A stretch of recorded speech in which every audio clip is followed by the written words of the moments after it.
cœur de ceux, dis avec moi, le cœur de ceux qui vont plus loin.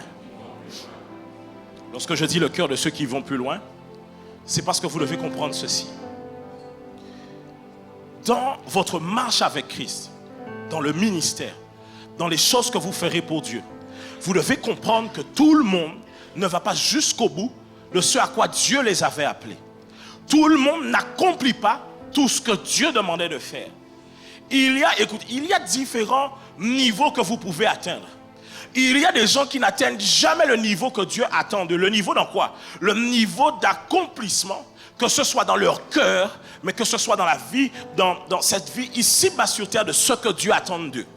Donc, vous avez ceux qui n'accomplissent pas ce que Dieu attend d'eux. Ils sont juste chrétiens, ils ne font pas de sacrifice, ils ne font pas de dévotion. Eux, ils s'arrêtent juste au fait que je suis chrétien, je suis sauvé. Vous avez ceux maintenant qui accomplissent des choses, mais ce n'est pas suffisant pour ce que Dieu avait demandé. Ça veut dire qu'ils font des choses pour Dieu, mais ils ne font pas la base, le nécessaire que Dieu avait demandé.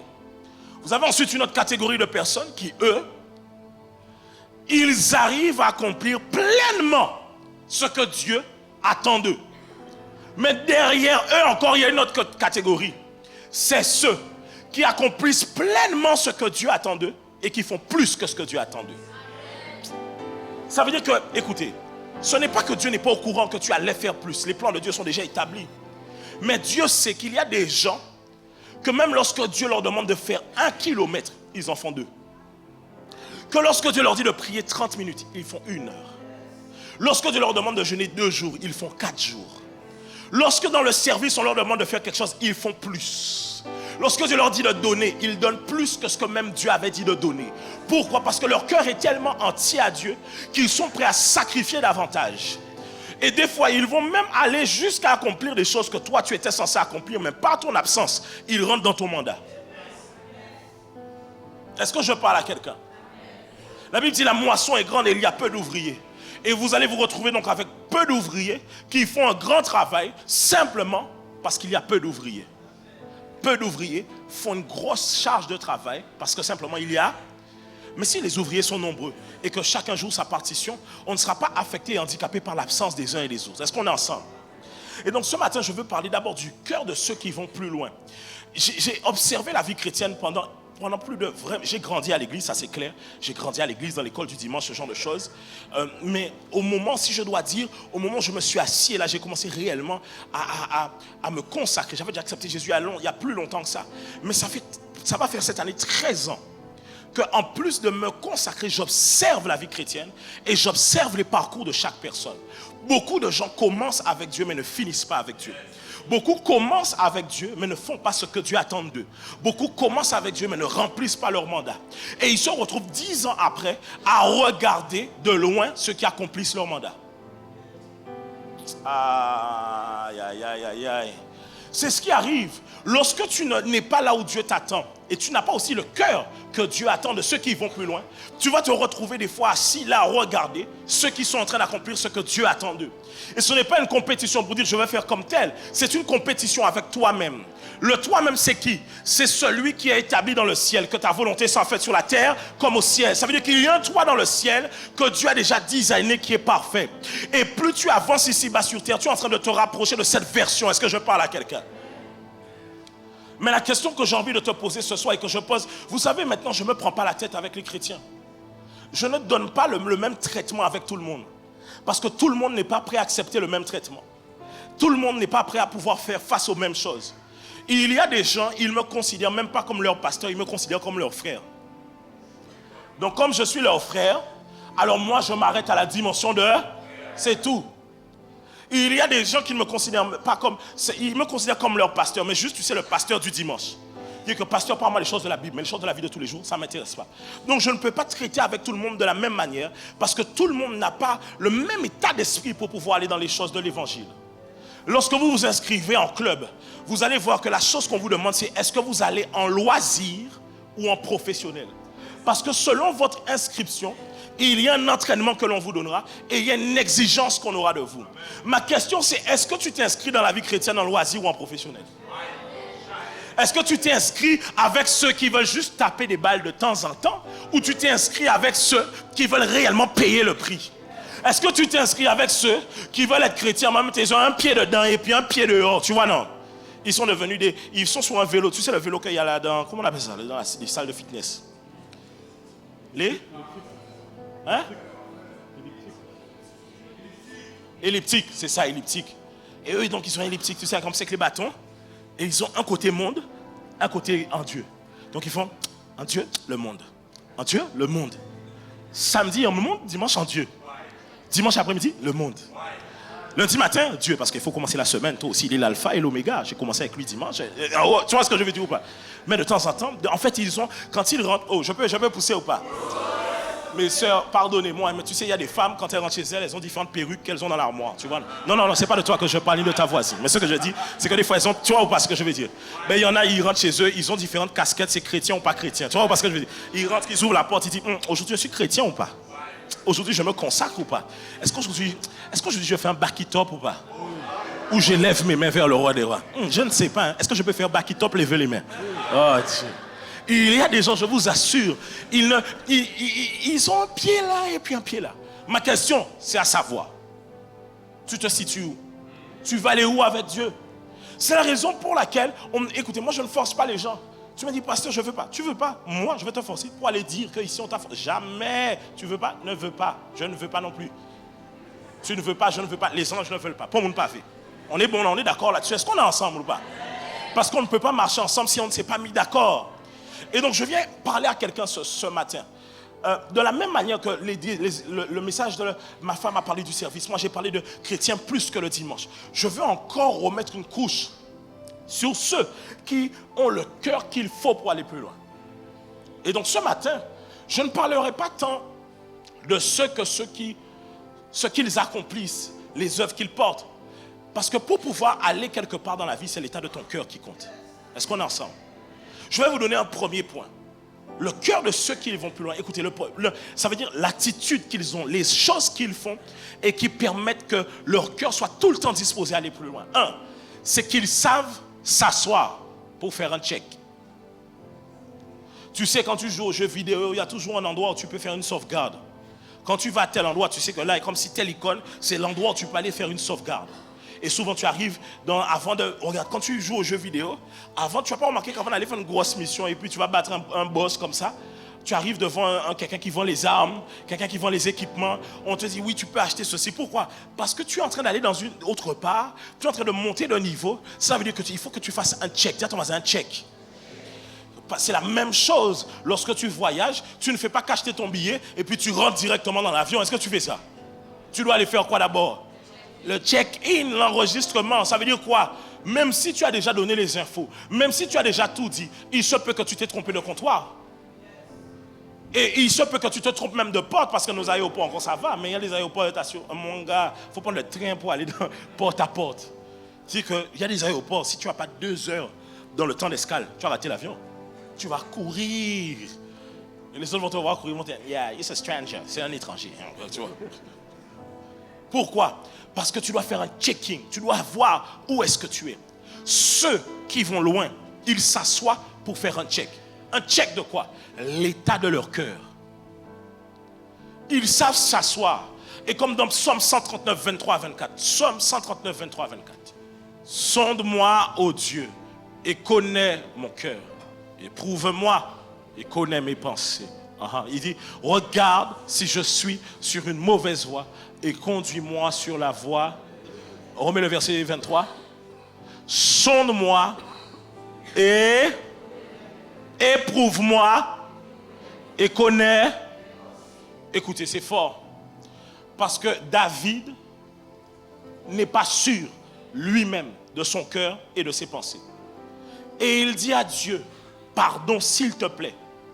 Je ne veux pas le faire par moi-même, mais je veux que ce soit toi, que tu viennes prendre mon cœur comme le chirurgien, que tu le mettes sur la table d'opération du Saint-Esprit et que tu le sondes, que tu passes mon cœur dans l'IRM spirituel pour voir s'il n'y a pas quelque chose qui cloche.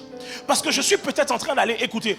À chaque fois, le piège que les gens ne comprennent pas, c'est que quand on vous donne des prophéties, on vous donne des promesses, on te dit tu seras grand, tu feras ci. La première chose que tu dois faire, Seigneur, est-ce que quand je vais arriver là-bas, mon cœur ne va pas me trahir? Est-ce que quand je vais arriver dans l'élévation, mon cœur ne va pas me faire défaut? Est-ce que quand je vais arriver là-bas, l'amertume que j'ai envers les autres ne va pas s'exposer encore davantage? Parce que l'élévation ne fait pas élever que la gloire, mais l'élévation fait élever aussi les travers de ton cœur. Dans l'élévation, c'est là, écoutez, avant, tu parlais mal aux gens autour de toi, mais tu n'étais pas connu. Maintenant que tu es connu, tu parles mal aux gens autour de toi. Dans une société où maintenant, tout le monde fait son coming out de « j'ai été blessé par tel ». Quoi? Tu peux avoir mal parlé à quelqu'un il y a 20 ans. Maintenant, là, ça ressort. Hein? Et puis, ça fait des scandales sur les réseaux. Les gens sont offusqués, comme si c'est aujourd'hui qu'on parle mal aux gens. Mais pourquoi? Le signe que tu n'as pas fait un check. Je dois m'asseoir et voir. Seigneur, sonde mon cœur. Ça veut dire, faisons... Et écoutez, quand on fait le sondage, quand on fait une analyse, ça ne va pas vite. Et c'est ça le piège. Ceux qui vont loin savent prendre le temps sur ce qui est important. Et ceux qui ne vont pas loin aiment sauter les étapes. Écoutez, quand vous sautez les étapes, elles finiront par vous rattraper tôt ou tard. Parce que chaque étape, vous récupérez des choses pour pouvoir être solide, arriver au sommet. Mais quand vous arrivez au sommet, comme vous avez sauté les étapes, il vous manque des compétences acquises sur chaque saison dans laquelle Dieu vous a envoyé. Parce que vous voulez aller vite. Et vous devez savoir dire à Dieu, Seigneur, sonde mon cœur. Est-ce que là, la gloire n'est pas en train de prendre mon cœur? Est-ce que je n'aime pas un peu trop les acclamations des gens? Écoutez, je vous assure, il y a une chose que vous devez faire attention dans le siècle présent. Surtout cette génération qui est beaucoup sur les réseaux. Je suis sur les réseaux, mais croyez-moi, mon cœur n'est pas dans les réseaux. Je ne suis pas impressionné par les trucs des réseaux. Faites attention aux likes, comment les gens vous encensent. Les gens seront capables de vous amener dans des choses qui ne glorifient pas Dieu. Mais quand ça retombe sur vous, ils ne seront pas là avec vous. Les gens sont capables de vous encourager pour des choses. Tu n'as pas remarqué que quand quelqu'un se rebelle contre un pasteur, il y a des gens qui l'encouragent?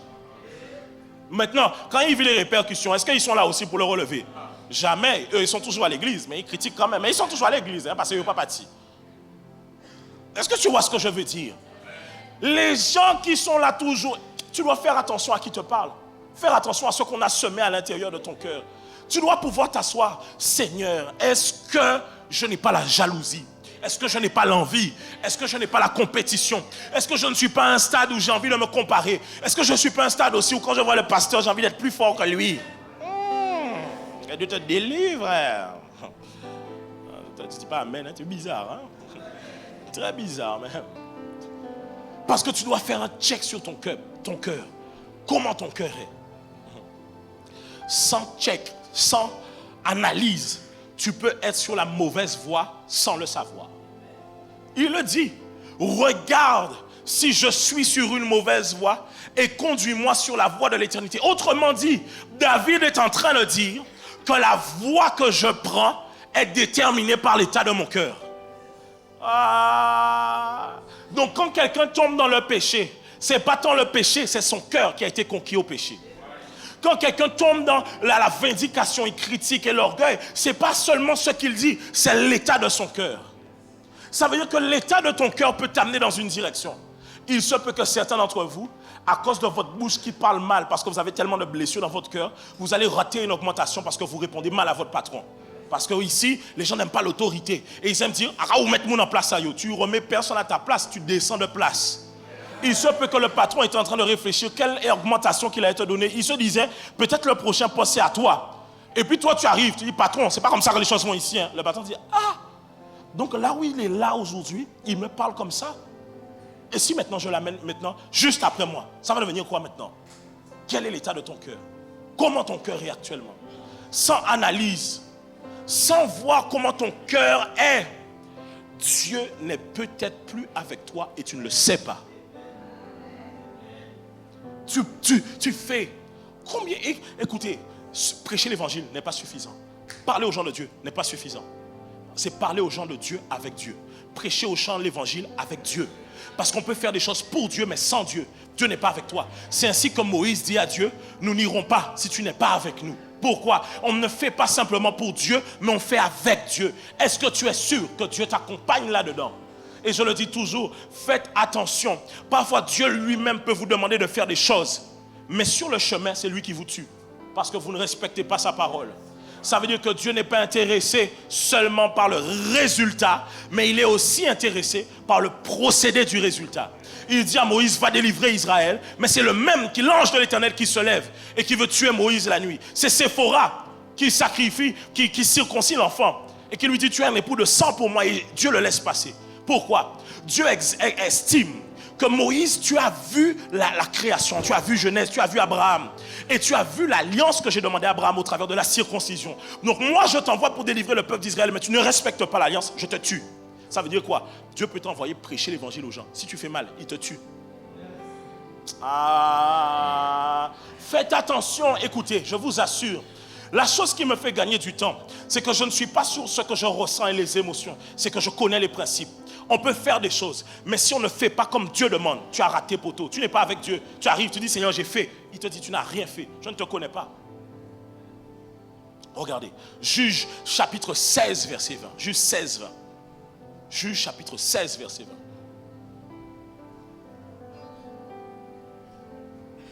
Juge 16, 20.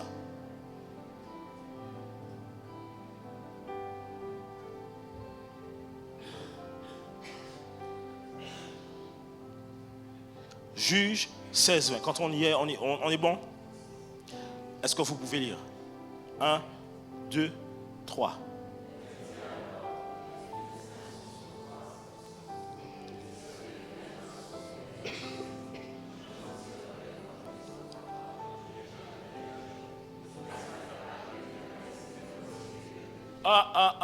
On parle ici de qui? De Samson. Samson, Dieu lui dit, c'est à ses parents, c'est lui qui commencera la délivrance d'Israël. C'est lui que j'utiliserai. C'est lui. Donc Samson, écoutez, il sait que Dieu est avec lui. Et le gars, écoutez, Dieu demande, Samson avait des restrictions. Samson était un naziréen. Il avait des restrictions. Et donc, l'une des restrictions aussi que les enfants d'Israël avaient, que lui il avait, c'est qu'il ne devait pas aller vers les femmes étrangères. Les femmes étrangères, c'est qui? Les femmes autres que son peuple. Samson, lui, il voit qu'il peut aller vers les go ailleurs, mais quand il tape les gens, il y a la force toujours. Il voit qu'il transgresse les principes de Dieu, mais il voit que quand même, quand je bastonne les Philistins, les gars ont mal. Donc le gars se dit, Dieu est sûrement avec moi. Combien de gens ont guéri des malades et Dieu n'était pas avec eux? Combien de gens ont prêché l'évangile, Dieu n'était pas avec eux? Combien ont fait des baptêmes, Dieu n'était pas là-bas? Pourquoi? Parce que Dieu est un Dieu d'ordre et il respecte lui-même sa parole. Dieu ne fait pas les choses en dehors de sa parole. Écoutez, si Dieu faisait les choses en dehors de sa parole, il n'aurait jamais envoyé Jésus-Christ. Il ne serait jamais venu lui-même sous la forme d'un homme pour se sacrifier. Qu'est-ce que Dieu aurait fait? Je sauve l'humanité, il ne peut pas faire ça en claquant de doigts. Mais dans sa parole, il dit car le salaire du péché, donc il est obligé d'envoyer quelqu'un mourir à la place de quelqu'un pour que tu puisses éviter le péché. Et donc comme Dieu lui-même est soumis à sa parole, qui es-tu pour ne pas te soumettre à la parole de Dieu? Et donc Samson croit que Dieu est avec lui. Samson est persuadé que Dieu est là. Et il dit remets-moi le... Elle dit alors, les Philistins, c'est Delilah. Bon, c'est Delilah. Bon, Delilah. Hey! Parce que dans l'histoire, c'est Delilah qui a appelé les Philistins. Hein? Non. C'est comme le genre de personne qui donne les informations à tes ennemis. Quand ça sort, ils font oh, non. Oh, c'est mon âme méchant, papa. Et il y a des gens qui te soutiennent, mais c'est eux qui t'ont assassiné. C'est eux. Et donc Delilah est là. J'imagine, ils sont dans la chambre. Samson, gros bébé comme ça. Je ne sais pas s'il était costaud ou pas, parce que c'était la force, c'était surnaturelle. Donc ce n'est pas forcément les muscles. Et un bon gros bébé comme ça, il se couche sur les jambes de Delilah. Delilah doit le parler. En plus, elle doit faire ça comme ça dans les oreilles de Samson. Et en plus, elle doit chanter des petites chansons des Hébreux. Baruch Adonai Elohim. Baruch Adonai. Et Samson doit dire, mais c'est une étrangère, mais la Gaule, elle est bien. Le gars s'endort. Parce que pourquoi? Il a trop confiance Celui qui a trop confiance finit par s'endormir. Elle lui coupe les cheveux. Oui, d'accord. Et puis elle dit alors, les Philistins sont sur toi. Samson! C'est qu'elle est arrivée en mode, Samson! Les Philistins sont arrivés. C'était ses clients, parce que Delilah était prostituée. Delilah était prostituée. Et les Philistins allaient la voir. Elle fait comme si d'après elle ne sait pas. Et là il dit, et il se réveilla de son sommeil. Et il dit, regardez comment il parle. Quel orgueil. Je m'en tirerai comme les autres fois et je me dégagerai. Parce que des fois, tu vis dans une situation qui ne glorifie pas Dieu. Mais comme tu avances, tu crois que ça va. Alors que tu ne sais pas que tu es en train d'amasser quelque chose contre ton propre destin. C'est contre toi que ça retombe. Des fois, on vous parle, on vous dit ne faites pas ci, ne faites pas ça, faites les principes de Dieu. Lorsqu'on veut cheminer, on ne couche pas avant le mariage, on bouge fermée, serrée, on arrive là. Et puis quand tu arrives, le mariage explose. Pourquoi? Parce que quand on t'a dit, tu n'as pas respecté. Et parce que ça marchait, tu pensais que Dieu était avec toi. C'est pas parce que ça marche que Dieu est avec toi. C'est que le diable te donne du temps pour mieux t'exploser plus tard. Vous blaguez avec le diable. Tant que vous n'êtes pas élevé, le diable n'a aucun problème avec votre péché. Il attend que vous soyez bien élevé pour le faire exploser. Là, parce que s'il fait exploser maintenant, il n'y a pas de dégâts. Les dégâts, c'est ta famille. Maintenant, ce que le diable il veut, c'est que tu parles beaucoup, tu sois connu. Là, il dit, je peux rentrer en scène. C'est là où les gens se fourvoient. Ils se disent que, oui, mais moi je suis chrétien et les païens peut-être qu'ils ne vivent pas, mais ils ont des choses. Ça ne veut rien dire. C'est pourquoi. Où est-ce que ça t'amène avec tout ça? Samson croyait que parce que les fois précédentes, il était dans le péché, mais qu'il voyait quand même la force. Autrement dit, l'onction, la gloire, les gens étaient là. Samson croyait que Dieu était aussi là avec lui. Samson était sûr. Et mais c'est quelle fierté. Écoutez, dans les choses de l'œuvre de Dieu, jamais on ne dit que comme j'ai déjà fait avant, je ferai encore. On dit, Seigneur, fais-moi grâce encore une fois de pouvoir accomplir ce miracle. Fais-moi grâce. Écoutez, vous croyez que quand je viens prêcher ici, je suis en mode, je vais leur montrer, je vais taper aujourd'hui, ils vont voir. Non. Seigneur, s'il te plaît, fais-moi grâce, sois avec moi, accompagne-moi, année après année. Seigneur, fais-moi grâce. Pourquoi? Ce n'est pas un acquis. Ce n'est pas un acquis.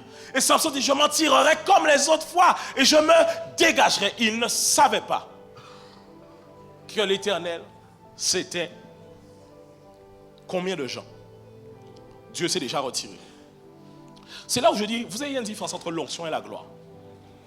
L'onction peut être là et Dieu n'est pas là.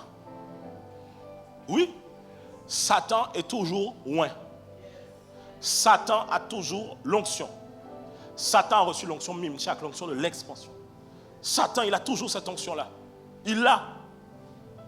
La Bible dit que même il y avait les instruments autour de lui. Regarde, ce n'est pas dans les choses de la musique que Satan fait des fois monter les gens.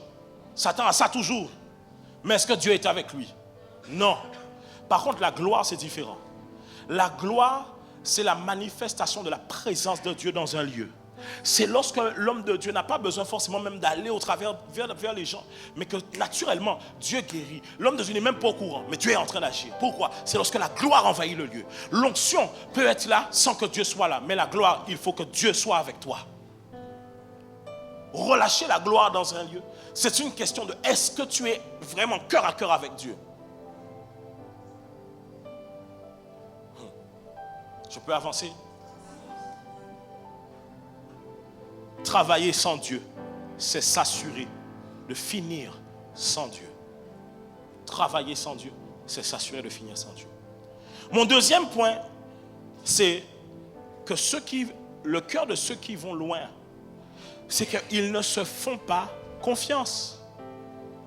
Ils ne se font pas confiance. Remets pour moi Psaume 139, s'il te plaît.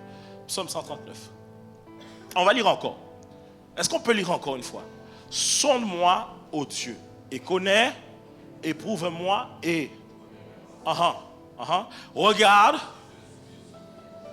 et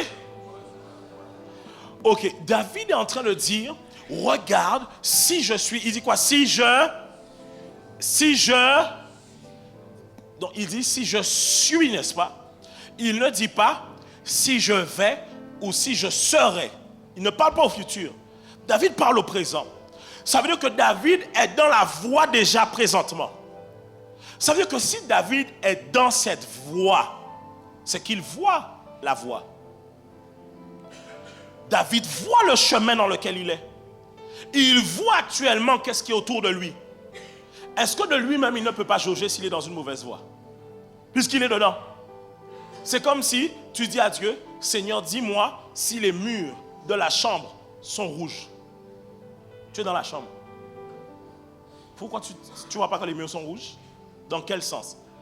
David ne se faisait pas confiance à un niveau où il se disait, il se peut que je sois convaincu d'être dans une bonne voie, mais que ce n'est pas la bonne. Ça veut dire que toute voie qu'il prend, il dit, Seigneur, est-ce que c'est réellement là où tu veux que je sois? Seigneur, est-ce que c'est réellement dans cette voie où tu veux que je sois?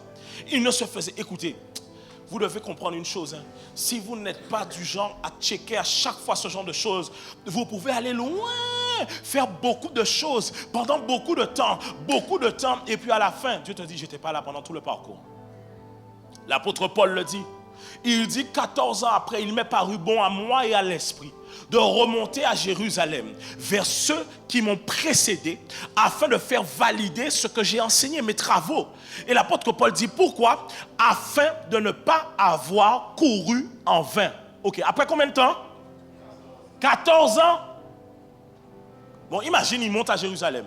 Il va voir les pères de l'église de Jérusalem, les Jacques, les Pierre, tout ça. Et il soumet maintenant ce qu'il a enseigné aux églises. Il n'y a pas les réseaux sociaux. C'est-à-dire que quand tu as déjà enseigné, le temps que ça revienne pour changer là, tu ne peux pas envoyer un mail et puis on change. Hein? Et puis l'ancien arrive, il dit, Paul s'était trompé, finalement, en fait c'était ça. Il n'y a pas ça. C'est qu'il faut reprendre tout le parcours. 14 ans. 14 ans après, il dit, 14 ans. Et écoutez, ça fait combien de temps que l'église est là? 3 ans. Il faut 11 ans encore. Imaginez 14 ans de ministère. Et il dit après 14 ans, je suis allé faire valider ce que j'ai enseigné. De peur de ne pas avoir couru. Ça veut dire 14 ans de travail où Dieu n'est pas dedans. Écoutez, est-ce que Paul n'a peut-être pas vu des miracles? Oui. Est-ce que Paul n'a pas vu la gloire de Dieu? Oui. Mais est-ce que ce qu'il a enseigné, ce qu'il a dit, c'était conforme à la pensée de l'Esprit de Dieu, à la pensée de Jésus-Christ? Ceux qui vont loin avec Dieu ne se font pas confiance. Et ils ne se font pas confiance. Ils sont prêts à dire. Et ça m'amène sur mon prochain point. Ils savent écouter les conseils de ceux qui les ont précédés. Ceux qui vont loin avec Dieu suivent quelqu'un qui lui-même est déjà allé loin avec Dieu et qui continue à aller loin avec Dieu. Parce que ceux qui t'ont précédé connaissent le chemin. Et donc, ils connaissent comment te conduire dans ce chemin. Si quelqu'un vous explique, écoutez, imaginez que la personne n'est jamais allée à la Maison Blanche. Jamais. Et tu lui dis, je prends l'avion. Mais les avions ici, il y a seulement deux endroits où tu peux partir pour aller aux États-Unis ici. C'est Miami ou New York. Et la Maison Blanche est où? Washington DC. Donc toi, tu prends le départ depuis la Guadeloupe pour aller ensuite là-bas. Est-ce qu'on est ensemble? Et tu parles de ça à la personne, tu lui dis, oui, je veux aller à la Maison Blanche. Il n'a jamais, je dis bien jamais, même, il peut même connaître États-Unis, tu vois pas? Il ne connaît rien. Et il te dit, tu veux aller à la Maison Blanche? Je connais. Et imagine, toi, tu lui dis, c'est vrai? Tu as déjà été? Et il te répond, non. Tu vas le suivre? Le chemin qu'il va te donner, tu vas l'écouter? La voie qu'il va te demander de suivre, tu vas la faire? Parce que tu vas dire, mais mon gars, tu n'es jamais y allé. Comment tu peux me dire comment je vais y aller? Tu n'as jamais... Comment tu veux me dire ça? Alors je ne dis pas que le Saint-Esprit ne peut pas inspirer, c'est pas ce que je dis. Mais la règle, c'est que les aveugles ne peuvent pas conduire les aveugles. Est-ce que je parle à quelqu'un? Et donc, il ne faut pas te faire confiance. Et tu dois écouter les conseils de ceux qui t'ont précédé. L'une des choses que David, à la différence de Saül, c'est qu'il écoutait le prophète Samuel. À la différence de Saül, c'est que David savait recevoir les réprimandes. À un moment, quand le prophète Samuel a réprimandé Saül, parce que Saül avait fait l'offrande, la Bible nous explique que Saül a attrapé la robe du prophète Samuel et a comme déchiré une partie de ce vêtement. Il a attrapé, il a tiré la robe du prophète Samuel. Je remets dans le contexte.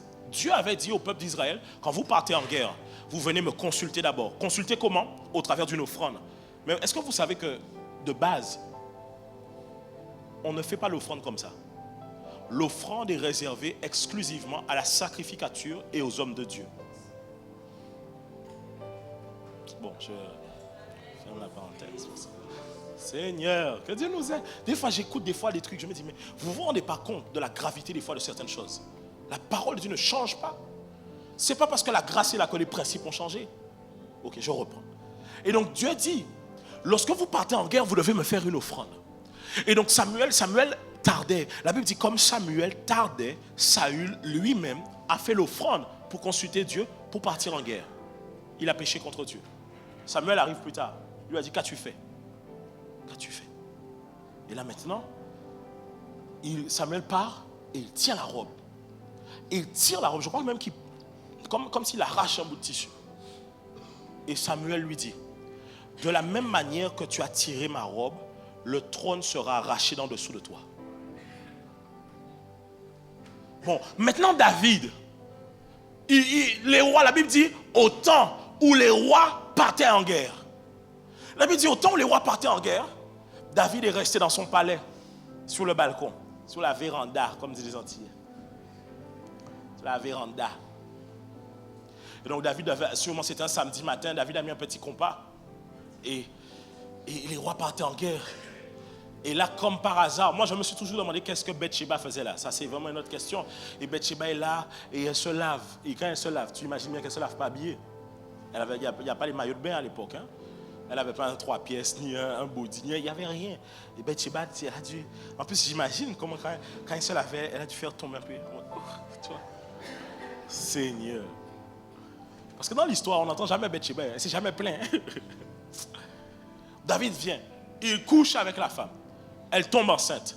Sauf que cette femme-là est mariée avec un soldat qui part en guerre. David, c'est que problème, histoire. David dit, quel problème, Timal. Donc David s'assoit au palais, il dit, pour Timal. Il appelle tous les vicelards, tous les infidèles du palais. Les gars, Charlie, il y a toujours un Charlie comme ça. Viens voir. Rigobert, viens voir. Et il s'assoit. David dit, ah ouais, Timal n'est pas bon. Non, il faut pas être fraîche, mais ah oui, pas bon. Comment on peut faire en sorte de dissimuler ça? David dit, ok, appelez Uri, faites-le sortir du champ de bataille, ramenez-le au palais, et donc il ramène Uri. Il donne à Uri un bon festin. Uri mange. Il dit, oh, le roi là, il est gentil, hein? Hey, le roi est gentil parce que hier soir, ok, et il mange avec le roi, il mange. Et puis il lui donne vraiment, il le met bien. Mais le gars là, un bon soulard comme ça. Il y avait sûrement un bon rhum de 8 ans d'âge, 10 ans d'âge. Il a frappé ça toute la soirée. Donc Uri, quand il rentre chez lui, Bourra Banifos. Donc ça, la Bible dit même hein, que Uri n'est même pas rentré dans la maison. Je crois qu'il est resté au bas de la porte. Et donc, j'imagine, Rigobert, Charlie, il y a regardé qui Jean Uri rentre en casa. Vancez, il a. Et puis ils disent, allez Uri, allez. Je me dis, allez Uri, allez. Et finalement, quand Uri fait, Uri prend sommeil, il ouvre la porte là. Quel incapable. Non, Uri, toi aussi, on t'a donné une mission. Les gars reviennent. David, ah ouais, il n'est pas bon. Il ne s'est pas fait rien, on dit mal. David dit, qui j'en sais, il ne s'est pas fait rien, on dit mal. Et puis il dit, non, il n'a rien fait. Et là, David se dit, Seigneur. Et le pire, hein, c'est que Uri revient après, il dit, je ne peux pas rester avec toi à manger comme ça, alors que mes frères sont sous le champ de bataille en train de se battre. Il dit, moi je ne peux pas rester, mais il a envie de lui dire, reste avec ta femme. Mais il dit, non, le devoir m'appelle. Et là, David élabore un plan. Dans ce cas-là, mettez-le en première ligne de la bataille, afin que lorsqu'on frappe les soldats, il soit le premier à être frappé. Donc de impudique, tu passes à assassin. Oh. Bon, vous vous rappelez c'était quoi l'erreur de Saül?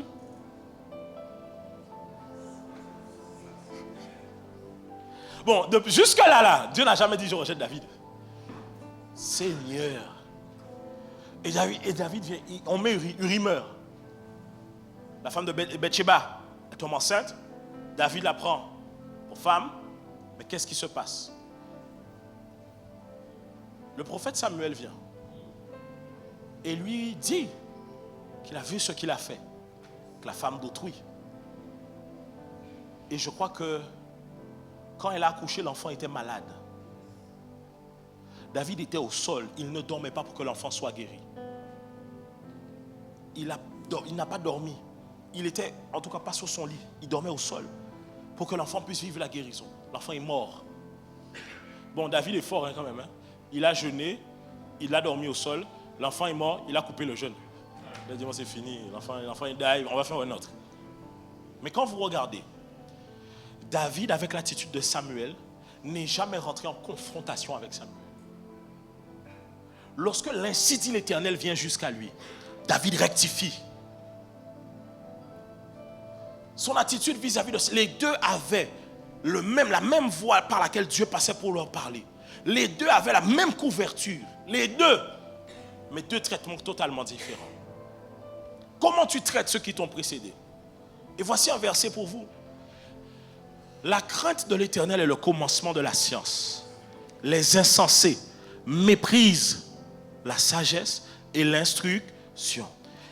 On va lire ici. 1, 2, 3. Écoute, mon fils, l'instruction de ton et ne rejette pas l'enseignement de ta, car c'est une couronne de grâce pour...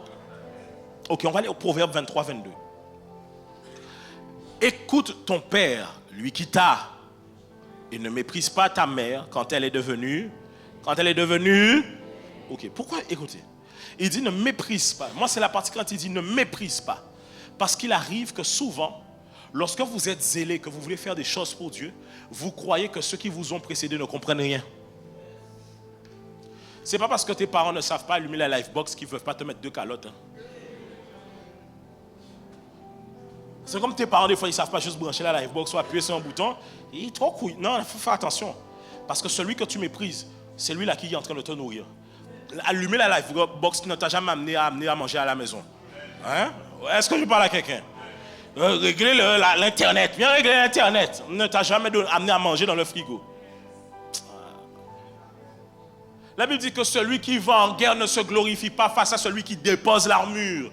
Celui qui revêt l'armure ne doit pas être fier comme celui qui la dépose. Pourquoi? Ceux qui t'ont précédé ont vu des choses que tu n'as pas vues. Et ceux qui vont loin avec Dieu écoutent les conseils. Demande à Thomas, est-ce que tu écoutes les conseils? Mais écouter les conseils n'est pas suffisant. Vous voulez savoir pourquoi? Ceux qui vont loin avec Dieu savent accepter les réprimandes. Ah oui, parce qu'il y a une nouvelle catégorie. Vous voulez que je vous la donne? C'est pasteur, je comprends ce que tu me dis. Des fois ça peut-être c'est ton copain, ta copine, ton conjoint. En fait, pas ton copain, ce ne sont pas fiancés, c'est ta fréquentation, ton ami. Donc peut-être c'est ton ami. Tu me dis ton copain. Vous êtes copain de quoi? Copain d'école? Parfois, vous êtes en fréquentation avec des gens, ils parlent mal, hein, et ils disent, je sais que je parle mal, je le reconnais. Ce n'est pas suffisant. Change. Ça fait 10 ans que tu reconnais que tu parles mal. À un moment, change. Je reconnais que je crie souvent. Ce n'est pas suffisant de reconnaître. La Bible dit, celui qui avoue et délaisse. Tu n'as pas de miséricorde si tu ne prends pas les 2 points, avouer et délaisser. Ça veut dire que ceux qui vont loin savent accepter les réprimandes. Et souvent, votre problème, c'est que vous voulez la justice. C'est que quand on vous donne une réprimande, vous voulez savoir des fois pourquoi. Vous voulez comprendre pourquoi. On a tout le temps de t'expliquer pourquoi. Dieu, quand il te dit non pour le gars que tu veux épouser, il t'explique? Il t'explique? Ah non, tu arrives.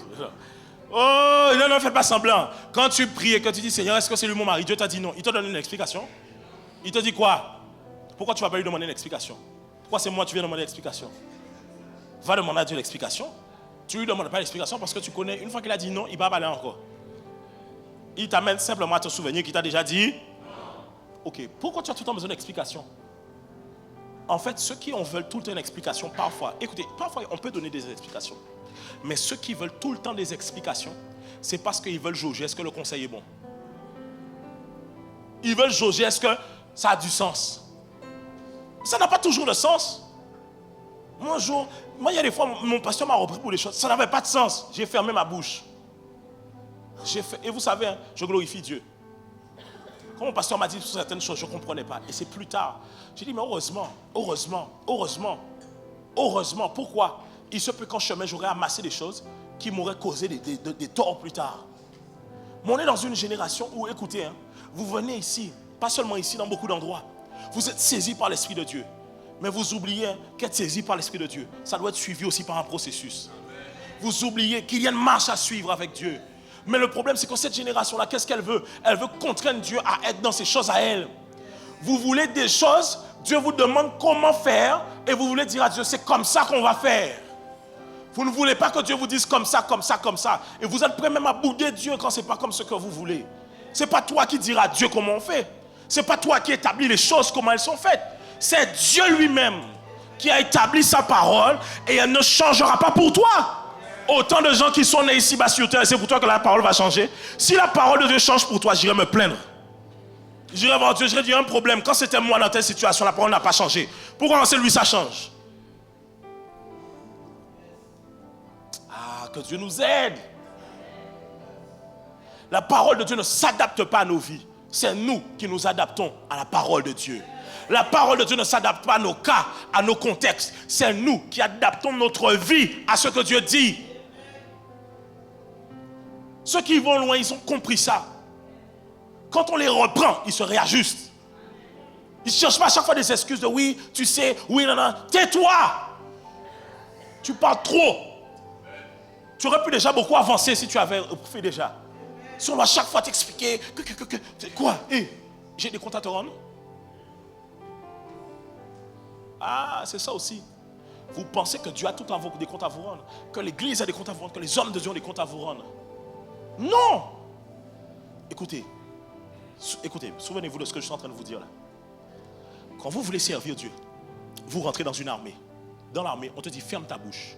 Et tu fermes ta bouche. On te dit fais 10 pompes. Et tu fais 10 pompes. Mais vous voulez être dans l'armée, mais en même temps, être dans une start-up. Ah non, mais on est open mind. Non, non, non, non, non, non, non, non. Quand on sert Dieu, c'est millimétré. Bien sûr qu'on est cool, mais quand maintenant c'est les choses de Dieu. Je vous assure, demandez à ceux qui partent en mission avec moi, ils savent. Moi, pétage de cap facile. Facile. Facile. Et c'est pas que je veux, hein. Mais là, on va gagner des âmes. C'est-à-dire que soit au diapason, soit bien millimétré. Quand on est en train de faire les choses de Dieu, on n'est pas en train de jouer.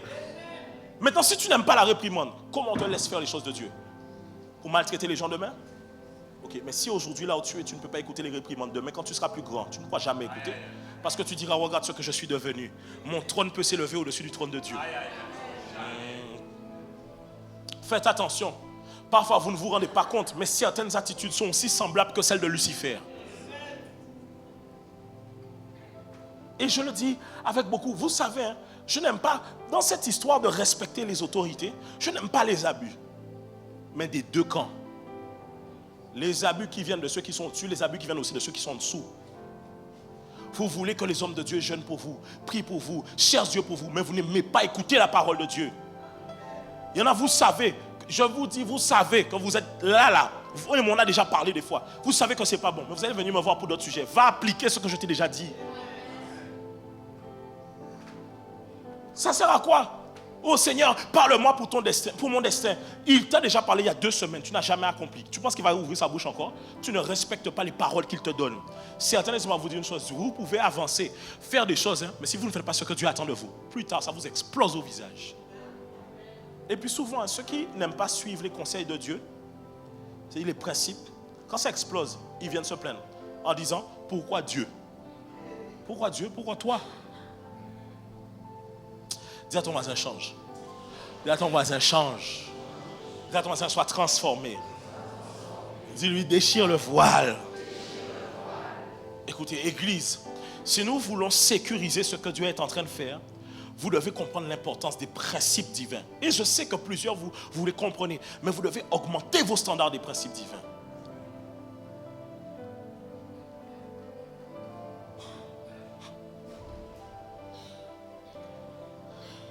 Il est facile d'écouter des réprimandes. Facile d'écouter. Mais c'est une chose de se rectifier, c'est une chose de se réajuster. Beaucoup écoutent, mais n'appliquent pas.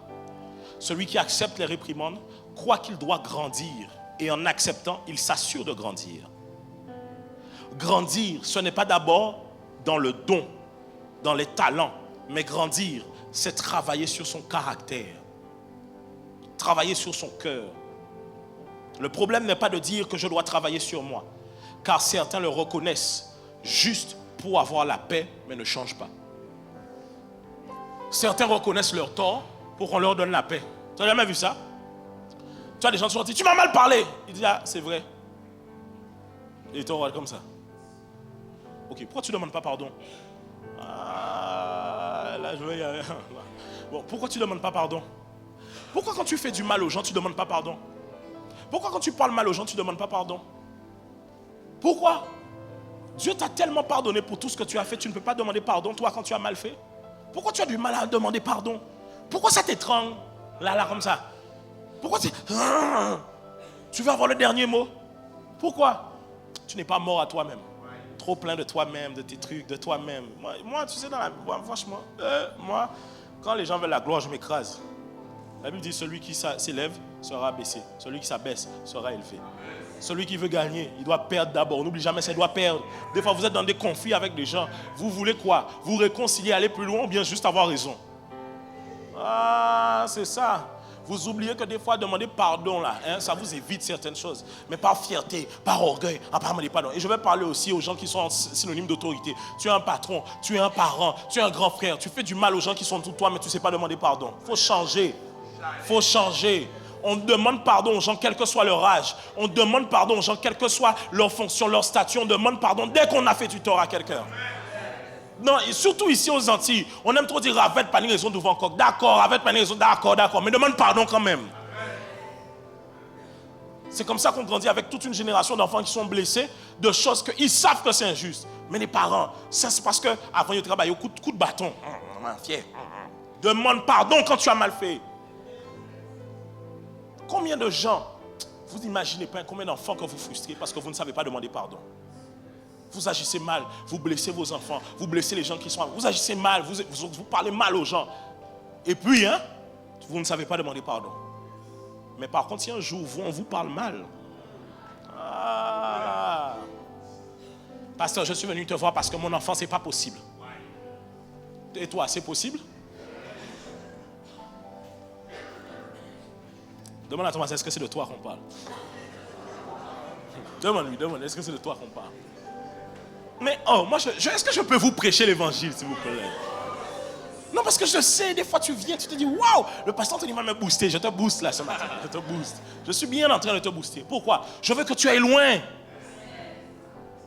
Écoutez, je vous assure, Dieu m'a fait une grâce, sincère, je le sais, je veux vous parler vrai. Je le sais que Dieu m'a fait une grâce d'avoir une certaine sagesse. Je le sais. Et quand je le dis, ce n'est pas blaguer quand je blague, c'est factuel. Je le sais que Dieu m'a fait une grâce d'avoir une certaine sagesse. C'est que quand je te parle comme ça, je sais de quoi je te parle. De comment je sais comment les gens peuvent avancer. Et je n'ai pas besoin d'être prophétique pour pouvoir te dire que tel va manger un mur plus tard. Pas besoin. Pourquoi? Quand on observe la vie, on sait, le diable sait si tu vas réussir ou pas. Parce qu'il a déjà vu tellement les gens réussir et échouer qu'il connaît maintenant la recette. Ah, est-ce que tu me suis ou pas? Dis à ton voisin, ça se passe bien?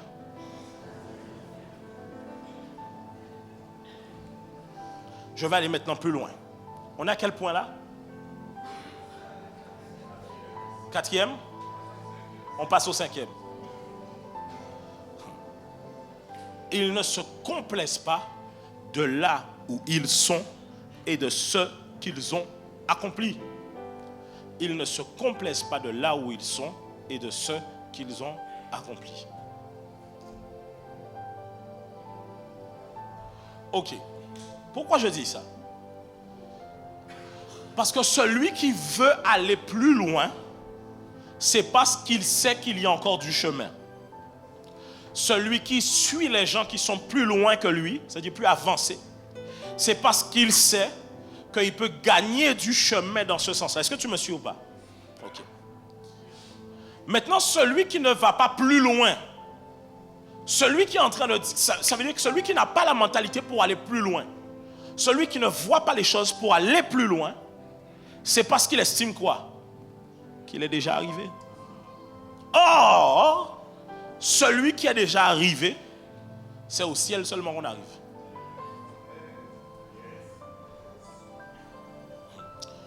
Ça veut dire quoi? Si tu es toujours ici-bas sur terre, c'est que Dieu estime que tu as encore du chemin. Ah! Et je vais d'abord parler dans un sens pour dire à quelqu'un, Dieu estime que là où tu es, ce n'est pas assez loin. Là où tu es, ce n'est pas suffisant. Si Dieu te garde, écoutez, le problème, ce n'est pas de mourir jeune. Le problème, c'est de mourir sans avoir accompli ce que Dieu avait déposé dans notre destin. Donc le truc, c'est pas juste, est-ce qu'il est mort si jeune? Non, c'est, est-ce qu'il avait accompli ce que Dieu lui avait demandé de faire? Jésus est mort à 33 ans, c'était un drame, mais c'était une victoire dans le monde spirituel. Cela veut dire que vous devez être sûr que si je suis encore là, c'est que j'ai des choses. Chaque matin, je dois me demander, qu'est-ce que je peux encore faire? Et Dieu disait ça à Josué. La Bible dit Josué était vieux. Et il lui a dit, lève, regarde la nation, le pays. Il y a encore les territoires à conquérir. Parce que Josué peut-être pensait que là où je suis, c'est déjà loin. Si tu es ici bas sur terre, c'est que Dieu estime qu'il y a des choses que tu peux faire. Il estime que tu peux entreprendre encore à un autre niveau. Il estime que tu dois donner de l'amour encore à ta famille. Il estime que tu peux encore gagner des âmes.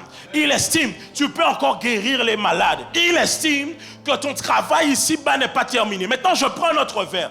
Je viens pour dire aussi à quelqu'un que là où il pensait qu'il n'était incapable de rien, la seule présence que tu as sur la terre, c'est le signe que Dieu attend de toi des choses. Parfois, tu penses que tu es incapable de faire certaines choses. Tu penses que tu ne peux pas accomplir des choses. Le seul fait que Dieu te garde ici-bas sur terre, c'est qu'il estime que tu peux le faire et tu as des choses à l'intérieur de toi. La seule chose, c'est que nous sommes comme des citrons que l'on doit presser. Mais tu n'aimes pas la pression de Dieu. C'est Dieu qui te presse. Presse par la prédication, presse par les épreuves, presse par les réprimandes, presse par les temps difficiles. Et tu te plains en disant, Seigneur, pourquoi je suis pressé de toutes parts? Mais il dit, je veux faire sortir de toi le meilleur nectar. Il dit, je veux faire sortir de toi la crème de la crème. Ça veut dire que seuls ceux qui ont été pressés de toutes parts peuvent faire ressortir l'huile d'olive. L'olive pour donner de l'huile doit être pressée. Le vin pour donner du vin doit être, le raisin doit être pressé. Cela veut dire que tant que Dieu voit que tu es ici-bas sur terre, c'est qu'il estime que tu as des choses à accomplir. Il estime que tu peux encore faire beaucoup plus. Il estime que ce que les gens disent à ton sujet, que tu n'es pas capable de quoi que ce soit, que c'est faux, parce qu'il croit que tu peux encore faire. Je ne sais pas si je parle à quelqu'un, mais je suis venu dire à quelqu'un 2023, si tu es en janvier et qu'il reste décembre, ça veut dire que durant toute l'année, tu estimes qu'il y a des choses que tu vas faire. Il estime que tu dois grandir. Maintenant, la question que tu dois te poser, c'est Seigneur, fais-moi prendre conscience de la valeur que je suis. Fais-moi prendre conscience de qui je suis. Ne me laisse pas me perdre dans des choses qui m'amènent dans la distraction. Je viens de sortir de dévotion. Regarde, à la fin de dévotion, comment les choses essaient de venir te distraire. Reste focalisé, parce que Dieu attend de toi beaucoup plus. Dieu attend de toi d'être beaucoup plus loin. Et je vais vous dire une chose, le diable changera de stratégie quand il voit que vous avez gagné. Donc reste concentré, reste concentré, reste concentré. Il y a encore d'autres choses que tu peux faire et il y a encore d'autres choses que tu peux accomplir. J'ai dit, tant que tu es ici-bas sur terre, ça veut dire que Dieu estime que tu as de la valeur. Il est sur terre, tu es encore valable. Tu es encore valable. Tu as des choses encore à faire. Tu as des choses. Est-ce qu'il y a des gens qui meurent prématurément? Oui. Mais je veux te dire, toi, si tu es vivant, arrête de te plaindre en disant, Dieu, sinon je ne suis pas capable. Il te laisse en... Écoute, le souffle de vie vient de qui? On dit le souffle de quoi? De vie. La vie vient de qui? S'il te le renouvelle aujourd'hui, c'est qu'il sait que tu es capable. Parfois, tu demandes à Dieu de te dire des choses qu'il t'a déjà prouvées dans la vie. Tu demandes à Dieu de te dire des choses qu'il t'a déjà prouvées. Regarde, il te laisse vivre encore. C'est qu'il estime que tu es fort. Parce qu'il n'y a que les forts qui peuvent vivre ici-bas. Regarde, là où tu es en haut aujourd'hui, il estime que tu peux aller beaucoup plus loin. Il estime que tu as des forces à l'intérieur de toi. Écoute, Seigneur, pourquoi je suis dans ces épreuves? Il estime que tu peux vaincre ces épreuves. Il estime que c'est pour toi. Il dit c'est pour toi. Il dit même ça, c'est pas de ton niveau. Et David ne s'est jamais plaint devant Goliath parce qu'il savait que c'était lui qui devait battre Goliath. Ne te plains pas devant certaines épreuves parce que tu sais que c'est pour toi. Tu as été formé pour ça, forgé pour ça, façonné pour ça. Il a rendu ton front dur comme le diamant pour ça. En réalité, quand Dieu te met dans une épreuve, c'est qu'il sait que tu es formaté pour ça. Il sait que tu es né pour ça. Il te rend fort pour ça. Il t'a façonné, il t'a étudié, il a mis les choses. Il dit, tu ne te connais pas, mais là où tu ne vois pas, j'ai caché en toi des forces, que ce sont ces épreuves qui viendront les faire sortir. Écoutez, Jésus avait en lui de l'eau que seule la lance à la croix pouvait faire sortir. Lorsque les gens te piquent, c'est qu'ils font sortir la meilleure chose de toi. Oh, est-ce que je parle à quelqu'un? Lorsque les gens te transpercent, c'est parce qu'ils ont des bonnes choses à faire sortir de toi. Arrête de te plaindre des épreuves que tu es en train de vivre. Dieu est en train de te dire, tu peux faire plus. Oh, pourquoi c'est sur moi que ça tombe? Parce que c'est toi que j'ai choisi. Pourquoi c'est sur moi que c'est plus difficile et c'est pas pour les autres? Parce que tu es plus fort que les autres. Oh, non, non, non, non, non, non, non. Arrête de regarder tout ça comme si, à un moment donné, je me suis dit, Seigneur, des fois le matin, quand je me réveille, la vie... Non, il y a des moments, la vie est dure. Je me réveille, je suis dans la douche, j'avoue, pas habillé. L'eau coule. Et je dis à Dieu, I know. I was made for this. J'ai été façonné pour ça. Je suis fait pour ça. Je suis fait pour ça. Les larmes peuvent couler. Je suis fait pour ça. Ils vont voir, entre eux et moi, là, je n'abandonne pas. Jusqu'à la fin. Je n'abandonne pas. Je suis là, jusqu'à la fin, je n'abandonne pas. Tu n'as pas remarqué? Regardez comment les gens, des fois, essaient de bloquer des fois certaines personnes. Instoppable. Inarrêtable. Si tu peux arrêter Dieu, tu peux m'arrêter. Si tu ne peux pas arrêter Dieu, tu ne peux pas m'arrêter. Tant que Dieu est dans le jeu, je suis dedans. Je suis le genre de personne, quand on est dans un souhait, tant que Dieu joue dans le souhait, je suis là. S'il est dans mon équipe, je suis là. S'il n'est pas dans l'équipe, je vais m'asseoir moi aussi. Pourquoi? Tu es fait pour ça. Façonné pour ça. Il t'a étudié pour ça. Il t'a façonné dans le ventre de ta mère pour ça. Si même les médecins ont dit à ta mère, madame, ne bougez pas trop, allez vous reposer. C'est parce que Dieu voulait s'assurer que toi, là, quand tu sors, tu peux sortir bien comme il faut. Parce qu'il sait qu'il y avait des choses que tu allais rencontrer. À un moment, écoutez, certaines épreuves portent ton nom. C'est toi qu'elles cherchent. C'est comme les taximans lorsqu'ils viennent à l'aéroport. Ils ont des pancartes avec le nom de quelqu'un. Les épreuves sont comme ça, elles te cherchent. Antoine, Antoine. Tu dis, mais pourquoi moi? Mais c'est toi qu'on cherche, on nous a mandaté pour venir pour toi. Alors quoi que tu vives, quoi que tu passes, n'oublie jamais que tu es né pour ça. Et que tu es fait pour ça. Écoutez, ceux qui vont loin là, ils ont une mentalité que, mon gars, tu vas parler. Comme c'est ça que tu n'aimes pas, on va le faire encore. On va gagner des âmes encore. On va faire des miracles encore. On va parler en Jésus. Ils n'ont pas aimé Jésus. ABMS, je fais des t-shirts Jésus maintenant. Oui. Jésus. Tu n'aimes pas entendre, même qu'il y a des gens quand ils entendent Jésus. Oh, arrêtez, Jésus. Même une chanson.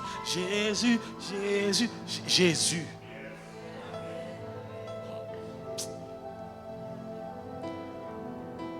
Je t'assure, hein, à des moments donnés, j'avoue que je me suis dit, non, Dieu, quand même, à un moment, pardon. Soyons vrais. Non, il raide, ça va faire là. Mais vrai, je t'assure, j'aime ça. Chaque jour, les bontés de l'Éternel se renouvellent. Chaque fois que moi, j'ai dit à ma femme, oh, l'idée de mettre la douche, l'eau qui tombe là, c'est trop bien. C'est là que Dieu me parle. Si tu ne tiens pas le Dieu, quand tu viens, ça coule comme si le ciel est ouvert. Je suis là comme ça, des fois je médite, je dis que, hé Dieu. Et je me dis, non, c'est ça même. C'est ça même. Cette année, on va ouvrir autre part. C'est ça même. On va déménager. On va aller dans telle nation. On va aller là. C'est ça. Oui, c'est ça. C'est là. Arrête de te plaindre de choses pour lesquelles tu as été créé, parce que ces choses-là, elles-mêmes ont été créées pour toi. Rends gloire à Dieu pour les obstacles. Rends gloire à Dieu même pour les gens qui sont haters. Ils ne savent pas, hein, mais ce sont tes assistants. C'est eux qui te plébiscitent. Les gens qui parlent de toi, ils te font la communication sans que tu les payes. Tu n'as jamais remarqué ça? Ça coûte cher, hein, qu'on parle de toi. Mais ils parlent de toi gratuitement. Ne te plains pas. Parce que tu sais, hein, je vais te dire, il y a des gens intelligents sur terre. Quand ils entendent des mauvaises choses sur toi, la chose que ça crée, ce n'est pas qu'ils te haïssent, c'est qu'ils viennent s'intéresser à toi. Donc laisse des fois les gens dire des choses. Les gens eux-mêmes vont venir vérifier. Regardez, la Bible dit que le peuple de Sodome et Gomorrhe faisait tellement de choses mauvaises que la terre criait contre eux. Dieu est descendu. Laisse les gens dire n'importe quoi. Même Dieu va venir te visiter pour vérifier si ce que l'on dit là, c'était vrai. Et mon dernier point. Ceux qui vont plus loin avec Dieu. Le cœur de ceux qui vont plus loin avec Dieu. Ils cherchent à se dévouer. Il cherche à se dévouer. Seigneur, je me donne tout entier. En fait, à chaque fois, ils arrivent à un point Ils ont déjà fait beaucoup parce que, écoutez, j'ai dit tout à l'heure qu'ils ne se complaisent pas là où ils sont et de ce qu'ils ont accompli. J'ai dit là où ils sont et de ce qu'ils ont accompli parce qu'il y a des gens qui racontent beaucoup leur victoire du passé, mais n'ont aucune victoire au présent. En 2010, j'ai fait ça. En 2015, j'ai fait ça. En 2009, j'ai fait ça. Tu as des chrétiens, eux c'est en 1999, j'ai fait les grandes croisades. D'accord, ça c'était même avant les années 2000. Maintenant là, tu as fait quoi? Tu as des gens, ils ont de grandes histoires au passé, mais n'ont aucune histoire au présent. De grandes histoires sur ce que j'ai accompli, mais n'ont aucune histoire maintenant. Ça veut dire que si à chaque fois, même c'est tout le temps les mêmes exploits que tu racontes aux gens, c'est que ça fait longtemps que tu n'as pas fait d'exploit.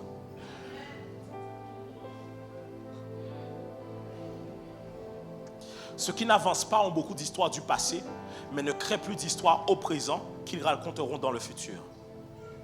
Cela veut dire qu'ils parlent beaucoup de ce qu'ils ont fait au passé, mais aujourd'hui, il n'y a plus rien. Ceux qui cherchent à se dévouer, ceux qui veulent aller plus loin, ils cherchent à se dévouer. Ça veut dire qu'ils arrivent à un point comme ça. Ils se disent, à chaque victoire, Seigneur, quelle est la prochaine? Chaque combat, Seigneur, quel est le prochain? La dernière fois, on a eu dévotion. Tu te dis, on vient de finir une dévotion, il y a eu 4 semaines, je n'ai fait qu'une semaine. Seigneur, la prochaine fois, permets-moi de faire 2 semaines. 2 semaines maintenant, permets-moi de faire 3 semaines. Ou bien tu as fait une semaine, si Seigneur, permets-moi de faire 4 semaines.